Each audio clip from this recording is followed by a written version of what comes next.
Vamos a orar.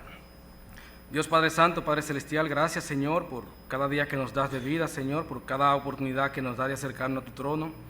Bendícenos, Señor, esta noche con la porción de tu palabra, Padre. Ayúdanos, oh Dios, a poder ser edificados por ella. Bendice a cada uno de los corazones aquí presentes, Señor, para que se haga fortalecido, Señor, se haga comprometido de este culto, de forma tal que cada día seamos mejores siervos tuyos. Te pedimos esto en el nombre de tu Hijo amado Cristo Jesús. Amén. Pues bien, hermanos, acompáñenme al libro de Efesios.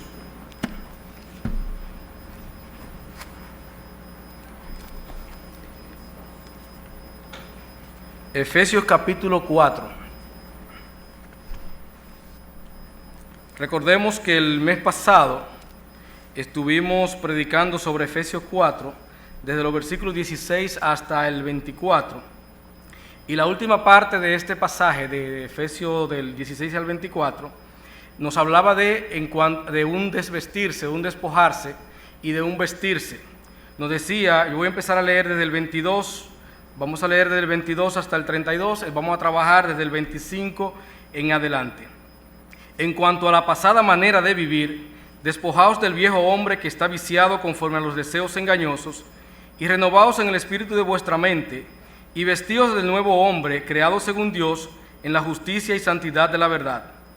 Por lo cual, desechando la mentira, hablad verdad cada uno con su prójimo, porque somos miembros los unos de los otros. Airaos, pero no pequéis, no se ponga el sol sobre vuestro enojo, ni deis lugar al diablo. El que hurtaba, no hurte más, sino trabaje haciendo con sus manos lo que es bueno, para que tenga que compartir con el que padece necesidad. Ninguna palabra corrompida salga de vuestra boca, sino la que sea buena para la necesaria edificación, a fin de dar gracia a los oyentes. Y no contristéis al Espíritu Santo de Dios, con el cual fuisteis sellados para el día de la redención. Quítese de vosotros toda amargura, enojo, ira, gritería y maledicencia, y toda malicia. Antes, sed benignos unos con otros, misericordiosos, perdonándoos unos a otros, como Dios también os perdonó a vosotros en Cristo. Entonces vemos en los versículos finales de la última predicación que nos habla de un despojarse, de un viejo hombre. Entonces lo que estamos viendo acá es que debe haber un cambio, tanto en la mentalidad como en las actitudes y aptitudes del cristiano. Y ahí suena algo un poquito general, habla de despojarse de un viejo hombre y vestirse de un nuevo hombre. Pero ya en esta sección que nos toca para el día de hoy, el apóstol Pablo, inspirado por el Espíritu Santo, es un poquito más específico y va a trabajar con áreas de nuestra vida que deben ser, de la cual debemos desechar y con qué debemos sustituir esas actitudes que teníamos con las actitudes del nuevo hombre.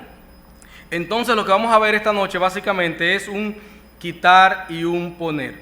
Lo primero que encontramos es en el versículo 25, cuando dice, por lo cual, desechando la mentira, hablad verdad cada uno con su prójimo, porque somos miembros los unos de los otros.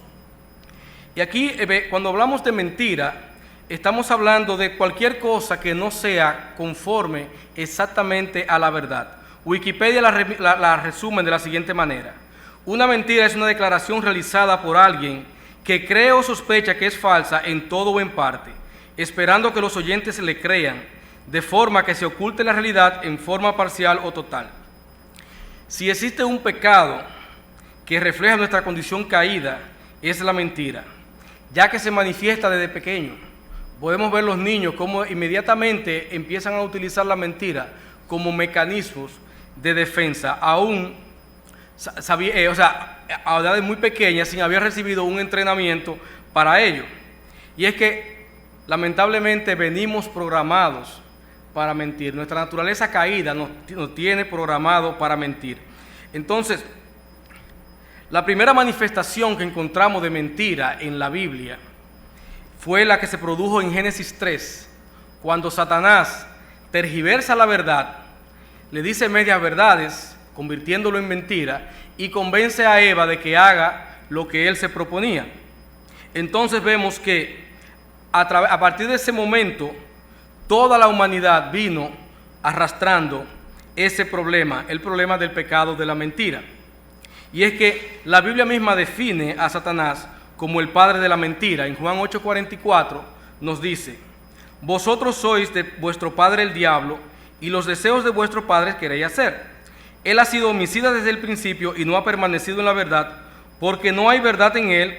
Cuando habla mentira, de suyo habla, porque es mentiroso y padre de mentira. Jesucristo le está hablando ahí a los fariseos, diciéndole que ellos eran hijos de Satanás y por lo tanto, por eso ellos se deleitaban en decir la mentira. Hermanos, cada vez que nosotros mentimos, le estamos haciendo un culto al padre de la mentira. Estamos rindiéndole culto a Satanás. La mentira tiene efectos devastadores, tanto en las personas como en la sociedad. A través de una mentira uno puede tomar decisiones o acciones que pueden afectarnos a nosotros o pueden afectar a otra persona. La mentira lastra la confianza. Cuando una mentira es descubierta, la confianza se pierde. Puede perderse la vida por una mentira. Se pueden perder bienes. Si tomamos decisiones en base a mentira, podemos perder bienes. Se pierde el respeto. Se pierde también la esperanza. Y eso es importante que lo tomemos en cuenta, porque si es tan trágico, debemos siempre considerar lo que va a salir de nuestra boca, porque eso va a tener consecuencias a futuro. Podemos buscar algunos ejemplos de la historia que nos muestran lo que pasa cuando se habla mentira. Y podemos encontrar lo más reciente fue cuando el conflicto de Irak, cómo a través de una mentira se convenció a todo un pueblo y todo Estados Unidos se volteó a apoyar a su presidente en la campaña balística contra ese pueblo. Lo invadieron, destruyeron, todavía sigue el conflicto, millones de personas han muerto y todo basado en una mentira. Vemos lo que pasó también con el pueblo judío, cómo fue masacrado por los alemanes a través del uso de la mentira. De hecho, el doctor Goebbels, que fue el cerebro propagandístico del gobierno nazi, él decía que una mentira repetida 1000 veces se convierte en una verdad. Y otra frase que utilizaba mucho es que difama, difama, que algo queda. Entonces, vemos ahí cómo naciones enteras pueden ser movidas a través de la mentira. Y de hecho, los gobiernos tienen departamentos para trabajar la comunicación y para manejar la información. Manejar la información es sencillamente manipular la información. Cualquier información manipulada se convierte en una mentira porque no refleja la verdad. En la Escritura encontramos razones fuertes para mantenernos alejados de ese pecado. Lo primero que encontramos es que nuestra condición caída fue producto de una mentira. Así que, hermanos, cuando pensemos en la mentira como un elemento para nosotros salir de un apuro, recordemos que si estamos en ese apuro, fue producto de una mentira que se dijo. Cuando veamos un familiar nuestro que fallezca, recordemos que esa persona murió producto de una mentira que se produjo en el huerto del Edén. Cuando nos duela la cabeza, cuando no tengamos con qué comer, recordemos que ese no era el diseño de Dios para el hombre en la tierra y que todo el diseño de Dios quedó estropeado por una mentira. Pero entonces, vamos al pasado, pero veamos al presente. La mentira es un arma que utiliza Satanás y es el arma que utilizará también el anticristo. Y vemos a futuro también que ningún mentiroso entrará al reino de los cielos. Por lo tanto, si somos cristianos y anhelamos llegar a ese reino celestial, no podemos practicar las obras de aquel que no quiere que nosotros lleguemos a ese reino celestial. Pero ¿cómo combatimos la mentira? Dijimos que estamos hablando del viejo hombre que está viciado, que está lleno de mentira, y el nuevo hombre tiene que tener otras características. Y la característica del nuevo hombre debe ser la verdad. Entonces, donde había mentira, debemos colocar la verdad. La antítesis de la mentira es la verdad, y debemos apelar siempre a esta en nuestra relación con nuestro prójimo. Hablar verdad, decir verdad, no es suficiente, y sé que le va a chocar. No es suficiente porque en momentos de grandes apuros podríamos caer. Andar en la verdad es lo que nos va a mantener en pie independientemente de las circunstancias. Nos encontramos con personas que son ateas y son muy honestos en lo que dicen. Hablan siempre, tratan de que sus palabras tengan fundamento. Y esas personas pueden conseguir respeto. Pero esas personas, como no andan en la verdad, que es Cristo, en el momento en que haya algo que le afecte a ellos grandemente, no van a dudar en ningún momento de acudir a la mentira como medio de subsistencia. Entonces, hermanos, no solamente es hablar verdad, sino andar en la verdad de mano de Cristo para que podamos mantenernos firmes en los momentos de debilidades. La razón para nosotros nos lo enseña el texto acá. Nos dice, en el versículo 25, nos dice, porque somos miembros unos de los otros. Nosotros pertenecemos a una familia. Si somos cristianos, ya pertenecemos a la familia de la iglesia. Por lo tanto, entre nosotros debe haber una relación que sea de miembros, o sea, de hermanos. La iglesia siempre se le hace un equivalente con un cuerpo. Se utiliza el cuerpo para hacer un símil de lo que es la iglesia. Y así mismo pasa con el cuerpo. Si el cuerpo se producen informaciones distorsionadas entre el cerebro y un pie, el movimiento no va a ser bien coordinado. O por ejemplo, para que veamos un caso de mala información, de decisiones tomadas con una mala información en el cerebro, sucede cuando nos da una fiebre, que nuestra temperatura sube, sin embargo nosotros sentimos frío y nosotros estamos quemándonos y lo que buscamos es cómo abrigarnos. Entonces hay un problema ahí de información. Así mismo pasa con el cuerpo de la iglesia. Si la información que fluye entre el maestro hacia el estudiante o desde el pastor hacia el miembro no va apegada a la verdad, entonces los resultados van a ser catastróficos para toda la congregación. Entonces somos un solo cuerpo y por lo tanto debemos mantenernos siempre unidos en la verdad. Una mentira puede destruir una organización, una mentira puede destruir una iglesia, una mentira puede destruir un matrimonio. Pero no se queda ahí. Vemos ahí el principio de la mentira. Quitar la mentira, poner la verdad, y la razón es que ya somos parte de la iglesia y por lo tanto tenemos que andar como hijos de Cristo. En el versículo 26 encontramos otro elemento del cual debemos despojarnos y es la ira. El versículo 26 nos dice: airaos pero no pequéis, no se ponga el sol sobre vuestro enojo, ni deis lugar al diablo. La Biblia es reiterativa en cuanto a despojarnos de la ira. Y el problema con la ira es que la ira nos lleva a tomar decisiones apresuradas, sin fundamento, y por lo tanto podemos hacernos daño o hacerle daño a otro, entre otras cosas. Pero la ira de por sí no es mala. O sea, la ira de por sí no es el problema. Podemos ver los ejemplos de la Biblia, donde la Biblia nos enseña en Salmos 7:11 que Jehová está airado contra el impío. Vemos en Isaías 34:2, porque Jehová está airado contra todas las naciones e indignado contra todos el ejército de ellas, las destruirá y las entregará. Entonces el Dios Santo, nuestro Dios, está airado contra el impío y está airado contra las naciones que están haciendo daño a su pueblo. Vemos que Cristo manifestó enojo. Vemos que Cristo se enojó con los fariseos cuando por sus durezas de corazón, vemos en Marcos 3:5, ellos los cuestionaron porque iba a hacer una obra en un sábado. Pero vemos que en Juan 2:13 cómo Jesucristo irrumpe en el templo y cómo hace una limpieza del templo. Y eso es una muestra de ira. Estaban haciendo todo tipo de negocio en el templo. Jesucristo llega y Jesucristo no se pone a dialogar con ellos y a convencerlos de que se retiraran del templo, sino que sencillamente Él toma acción y retira a todo el mundo del templo, saca a los animales, voltea las mesas, y eso es una forma de manifestación de ira. Pero ¿cuál es el problema con la ira de Dios y la ira nuestra? Y es que la ira de Dios es una ira santa, está basada en su carácter. La ira nuestra generalmente está basada en nuestro propio egoísmo. O sea, tú te puedes airar, y la Biblia nos manda a airarnos ante el pecado, nos manda a airarnos ante la injusticia, pero no podemos dejar que esa ira que puede llegar a nosotros y que debe llegar a nosotros cuando vemos el pecado manifiesto, esa ira nos controle a nosotros. Y ese es el punto.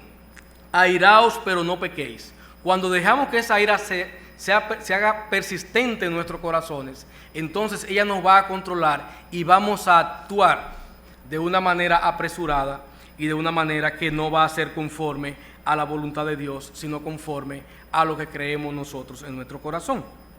Entonces, hermanos míos, dice aquí, no se ponga el sol sobre vuestro enojo, estableciéndonos nosotros que debemos inmediatamente sacar esto de nuestro corazón. Inmediatamente. ¿Por qué? Porque si no lo hacemos inmediatamente, entonces Satanás va a sacar provecho de esa situación. Y algo que empezó como algo santo va a terminar en pecado.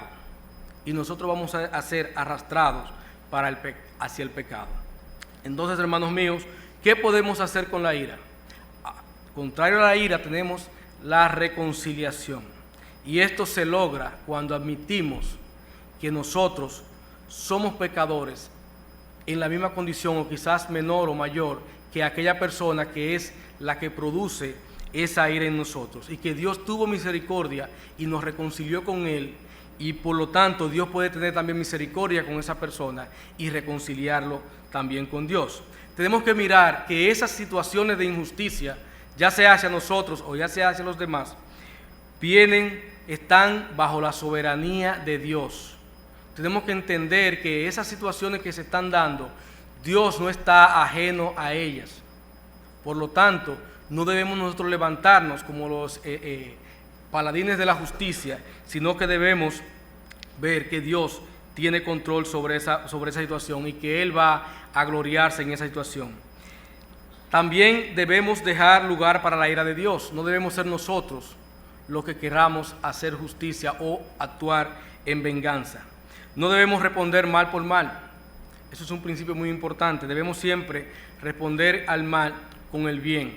Esa es la manera en que Dios nos manda. Eso es lo que Jesucristo nos enseñó en el Sermón del Monte, capítulo 5 de Mateo. O sea, debemos siempre actuar con nuestros enemigos, no como ellos actúan con nosotros. Actuar con aquellos que nos provocan, no como ellos actúan con nosotros, sino que debemos actuar como hijos de Dios. Debemos enfocarnos en que muchas veces el problema de la ira está en nosotros. Cuando algo no está conforme a lo que yo creo, muchas veces yo me airo, pero sin embargo el que está equivocado puedo ser yo también. Entonces tenemos que darle espacio al discernimiento para darnos cuenta si el problema está en el hermano o si el problema está en mí. Vemos que la Biblia está cargada de proverbios que tratan sobre el tema de la ira. Por ejemplo, en el 16:32 nos dice: es mejor el que tarde en airarse que el fuerte, y el que se enseñorea de su espíritu que el que toma una ciudad. Nos habla del hombre iracundo que promueve contienda, mas el que tarda en airarse apacigua la rencilla. La respuesta blanda quita la ira, mas la palabra áspera hace subir el furor. Entonces vemos que Satanás, inmediatamente tú dejes que esa ira persista en tu corazón, inmediatamente Satanás va a sacar provecho de eso. Y nosotros no podemos nunca darle lugar al diablo, porque él siempre anda buscando cómo devorarnos, cómo neutralizarnos. Hermanos míos, el impío está esperando que tú actúes iracundamente, que tú actúes de una manera descontrolada para decir: ese es el hermano que es el que dice que es cristiano. O sea, el impío está más atento a tu comportamiento de lo que tú te imaginas. El impío está siempre velando qué tú haces para él justificarse en base a lo que tú haces. Y vemos que inmediatamente en el versículo 28 pasamos a otro elemento que no debe ser parte de nuestra vida. El que hurtaba no hurte más, sino trabaje, haciendo con sus manos lo que es bueno para que tenga que compartir con el que padece necesidad. Vemos aquí que en la iglesia de Efesios evidentemente había problemas de robo. Había un problema de personas que posiblemente se pasó toda su vida ganándose el sustento de diario a través de hacer cosas que no eran correctas, como robar. Y es posible que una sociedad tan corrompida como esa, ya las personas vean el arte de robar como una forma de sencillamente de ganarse la vida, no como algo que va contrario a lo que Dios ha puesto en el corazón de cada quien. Entonces, robar significa apropiarse de algo que no nos pertenece o dar uso de algo sin el consentimiento de su dueño. Se da mucho en las empresas, donde las personas utilizan cosas que no se les ha permitido, sencillamente porque tienen acceso a esas cosas. Para que el robo sea robo, no necesariamente tiene que ser a través de la violencia, puede ser también a través del engaño. Hay personas que roban y te dan una labia tan grande que eres tú que va donde él y le entregas lo que él te va a quitar, pero sigue siendo un robo. Siempre utiliza secreto o utiliza la fuerza. El robo refleja irrespeto a las disposiciones de Dios, porque cuando tú robas, tú estás quitándole bendiciones que Dios le ha dado a una persona y tú te la estás apropiando tú directamente. Implica celo, implica egoísmo e implica envidia. El enfoque del ladrón es él mismo, sus propios intereses personales. El ladrón busca satisfacer su yo sobre todas las cosas. Cuando un asaltante te atrapa por ahí, sencillamente él no está pensando que te está quitando el dinero de la leche de tus hijos. No está pensando que te está quitando quizás tu sueldo, que es con lo que va a comer tu familia. Él lo único que está pensando es en comprarse sus drogas, en comprarse sus tenis, el llevar el dinero quizás a sus hijos, etcétera, etcétera. O sea, él está pensando todo en él. Y lo que nos manda aquí este pasaje es que en vez de robar, la persona debe dejar el robo, ¿verdad? Eso es característica del viejo hombre, pero no debe quedarse como un holgazán. No le está diciendo ahora vete a una esquina a pedir porque tú dices, bueno, yo pido o robo. Esas no son las únicas dos opciones que tiene un individuo, sino que nos manda a trabajar. Nos manda a trabajar haciendo con sus manos lo que es bueno. Y hacer con tus manos lo que es bueno significa que tú vas a tener que utilizar tus talentos para mantener tu sustento, para producir. Tú vas a usar tus talentos y tus dones, es lo que nos enseña la expresión con sus manos. Pero no usar tus talentos y tus dones para entonces utilizar a otras personas para que hagan lo que tú hacías, sino para hacer lo que es bueno. O sea, las cosas que son agradables a Dios son las cosas que ahora esa persona debe hacer. Entonces, el Evangelio saca a un individuo que era un problema para la sociedad y ahora lo convierte en una persona que es una bendición para la sociedad. Ese debe ser el enfoque. No es sencillamente quedarse estático, contemplando el pasado y sencillamente ahora dependiendo de la generosidad de los demás. Y hay una razón. Dios quiere que nosotros seamos generosos. Dios quiere que cada persona, cada siervo suyo, sea generoso, que esté enfocado en ayudar a los demás. El nuevo hombre ya no se enfoca como el ladrón que se enfocaba en sí mismo. El nuevo hombre ahora se enfoca en hacer el bien en la comunidad, en aportar a los necesitados. Entonces, ya el enfoque no es que ahora trabajes y acumules, sino que trabajes, produzcas más de lo que tú consumes y puedas ayudar a los demás. Entonces, hermanos, como cristianos, no podemos tampoco ser como aquel rico insensato que nos narra Lucas en la parábola de Lucas capítulo 12. Aquel hombre que su fortuna crece y en vez de él compartir su fortuna con los demás, lo que hace es que dice, voy a tumbar mis graneros, lo voy a ensanchar, dígase, voy a abrir más cuentas de banco, voy a abrir más sucursales, voy a expandirme, ahora quiero ingresar a nuevas áreas de negocio porque yo tengo que buscar solidez, yo tengo que ser cada día sólido como Van Inter. No, el nuevo hombre lo que hace es que trata de producir para compartir. Ese rico insensato creía que su seguridad estaba depositada en que él tuviera no solamente para hoy, sino que también tuviera para mañana, pasado y pasado. El Señor nos enseñó, cuando nos enseña a orar, que debemos pedir por el pan nuestro de cada día. No nos dice que debemos pedir por la provisión del cerdo de diciembre, ni tampoco por la provisión de cuando tengamos 80 años. El Señor sabe nuestras necesidades y Él nos la va a ir supliendo en la medida en que la vayamos necesitando. El enfoque debe ser producir, dejar de ser una carga y entonces poder compartir con los demás. Entonces, ya hemos visto 3 cosas que hemos quitado, ¿verdad? Quitamos el robo, quitamos la mentira, quitamos la ira. Otra característica que no debe tener el nuevo hombre es sencillamente el hablar disparates. 4:29. Ninguna palabra corrompida salga de vuestra boca, sino la que sea buena para la necesaria edificación, a fin de dar gracia a los oyentes. El hablar cosas vanas, hermanos, eso es el pan nuestro de cada día. Yo no creo que en ninguna época de la historia la gente haya tenido tan pocos conceptos de discusión.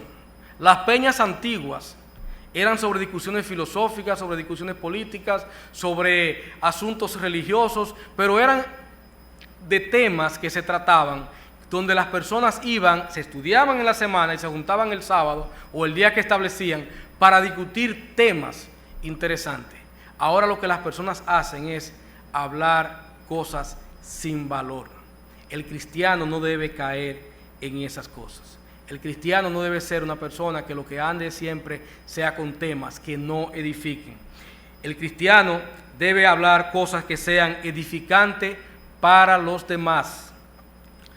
El cristiano debe buscar siempre tener un espíritu formado, de tal manera que pueda ayudar al otro a crecer, tanto como persona como en su espíritu.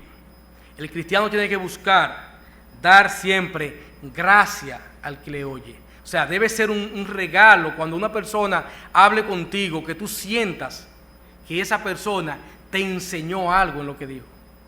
Yo recuerdo algunas viejitas y viejitos de mi campo que a mí me encantaba hablar con ellos, porque esa persona tú nunca le escuchabas a ellos una mala palabra, tú nunca le escuchabas a ellos hablar de temas que no tuvieran fundamento. Me encantaba hablar con esas personas, pero ahora tú te juntas con un grupo de muchachos y de personas adultas, no tan muchachos, que fácilmente se pasan 2 y 3 horas hablando de cosas que tú al final dices, ¿de qué era que estaban hablando? Porque no tiene ningún contenido. Entonces el cristiano tiene un tema que debe compartir con los demás. El cristiano tiene un tema muy edificante para compartir con los demás que no lo tenía antes cuando pertenecía al viejo hombre, y es el tema del evangelio. Nosotros tenemos todo un libro de historias, todo un libro de enseñanza, todo un libro de promesas, todo un libro de todo para que nosotros podamos edificar a otros. Entonces debemos empaparnos de este libro, de las palabras de Dios, para que entonces cuando nos acerquemos a hablar con los demás, nuestros temas siempre ronden a partir de la palabra de Dios. Porque de lo contrario, aunque el tema pueda ser interesante, al final a esa persona no le va a servir para nada. Recuérdense que nosotros somos trascendentes en el sentido de que nosotros no terminamos con la muerte. Entonces, esa persona a la cual tú le discutes el tema y le enseñas el tema del evangelio, tiene la oportunidad de que su trascendencia, más allá de la muerte, sea en gloria.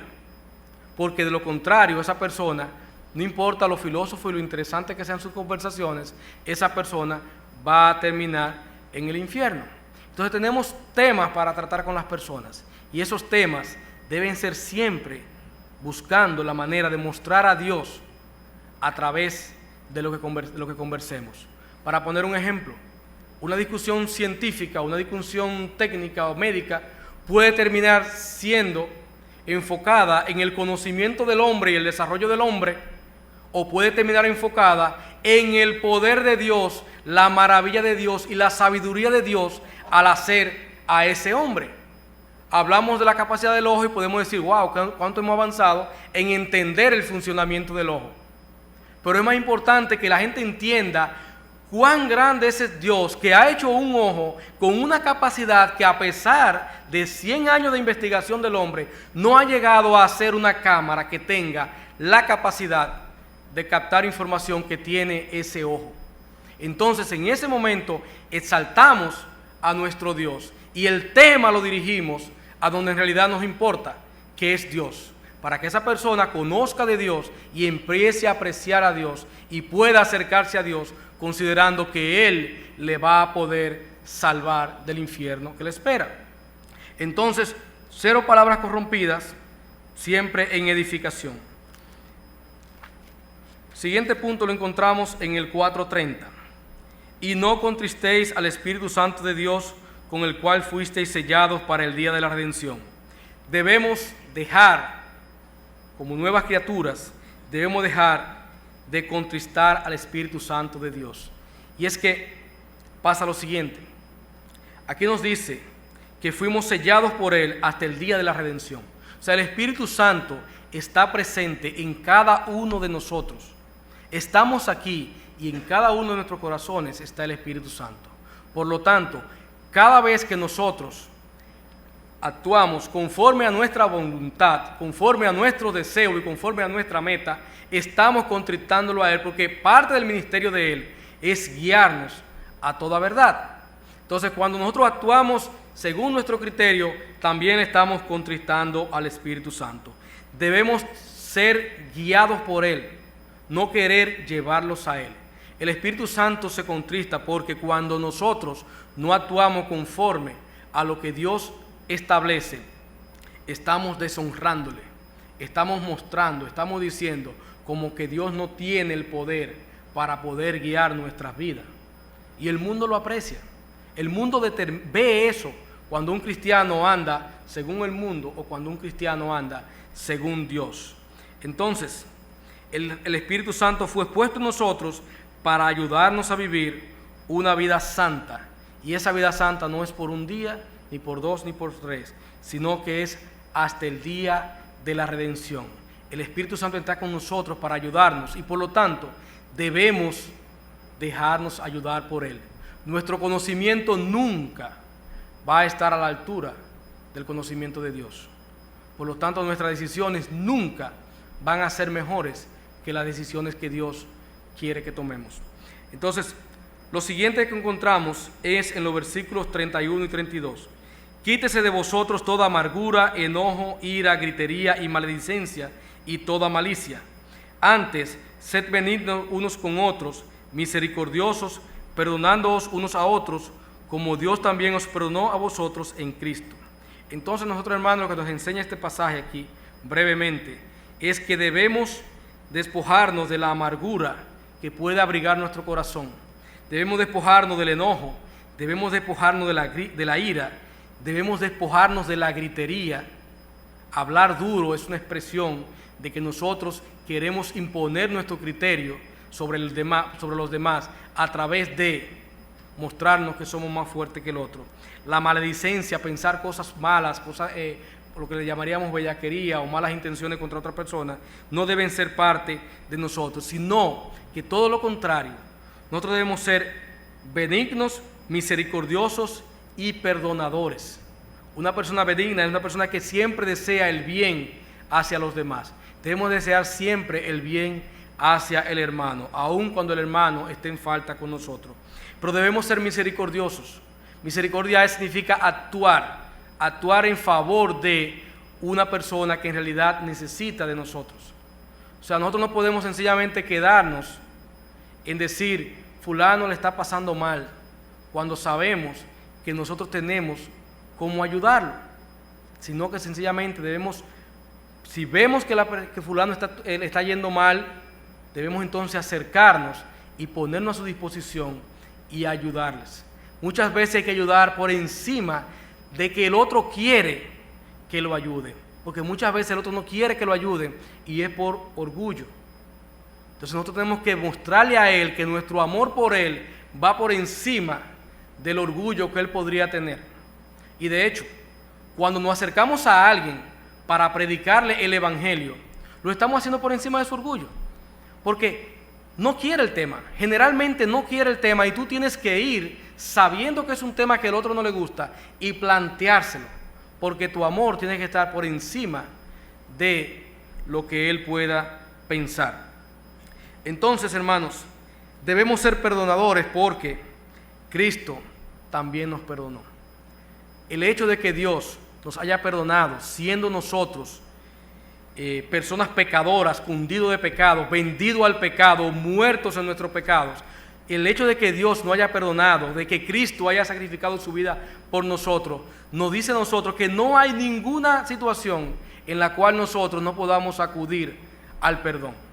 Porque lo que Dios hizo por nosotros, nosotros nunca lo vamos a igualar.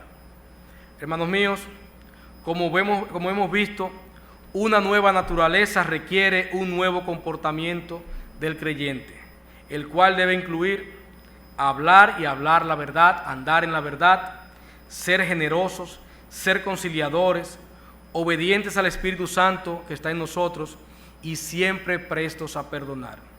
Solo con los ojos puestos en Jesús, en la obra redentora de éste, y solo mirando también las promesas que Dios ha puesto en nosotros y confiando en su poder para cumplirla, podemos producir en nosotros esa renovación de espíritu que Dios espera en nosotros. Que el Señor les bendiga. Amén. Oremos. Padre, gracias por este tiempo. Padre, gracias por este texto. Gracias, Señor, por tu rescate, Señor, porque tú enviaste a tu Hijo a rescatarnos.